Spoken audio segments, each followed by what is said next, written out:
के अंदर कोई देश ऐसा है, कोई मत, मजहब, संप्रदाय ऐसा है जो ये कह सकता हो कि उनकी उत्पत्ति भी इतनी पुरानी हुई हो? किसी के पास इतिहास नहीं। बहुत कहेगा, कोई 1400 साल का कहेगा, कोई 2000 वर्ष का कहेगा, कोई 2700 का कहेगा, कोई 3000 वर्ष का कहेगा। इस धरती का और खासतौर पर भारत का एक ही धर्म है, वो सनातन धर्म है। यही भारत का राष्ट्रीय धर्म है।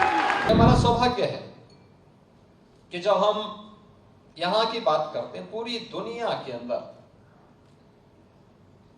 इस भूमि के प्रति लोगों के मन में अथाह आकर्षण है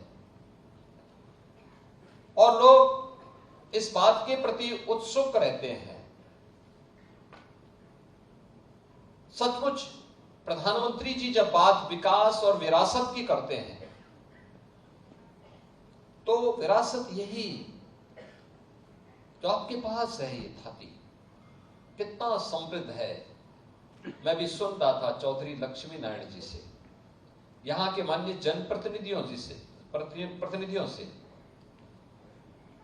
और मुझे प्रसन्नता है कि यहाँ के पूज्य संतों के साथ ब्रज तीर्थ विकास परिषद ने और यहाँ के जनप्रतिनिधियों ने इस बात का उल्लेख किया है कि भगवान श्री कृष्ण का 5251वां जन्मोत्सव का ये आयोजन इस बार इस भूमि में इस आयोजन के साथ हम जोड़ने जा रहे हैं। आप सोचो, दुनिया के अंदर कोई देश ऐसा है, कोई मत, मजहब, संप्रदाय ऐसा है जो ये कह सकता हो कि उनकी उत्पत्ति भी इतनी पुरानी हुई हो? किसी के पास किसी के पास नहीं है।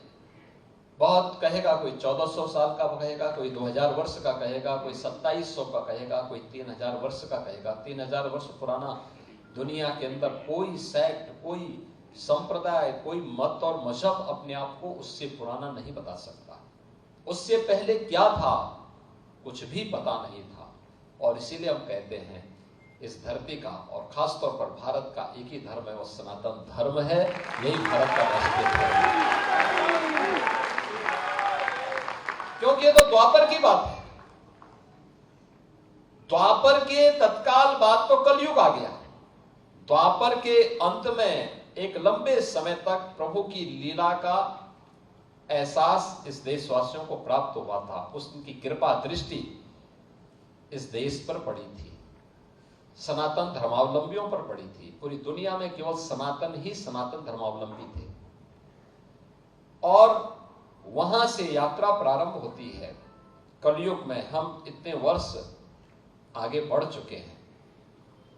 याद करिए, उससे पहले त्रेता रहा होगा, उससे पहले सतयुग रहा होगा।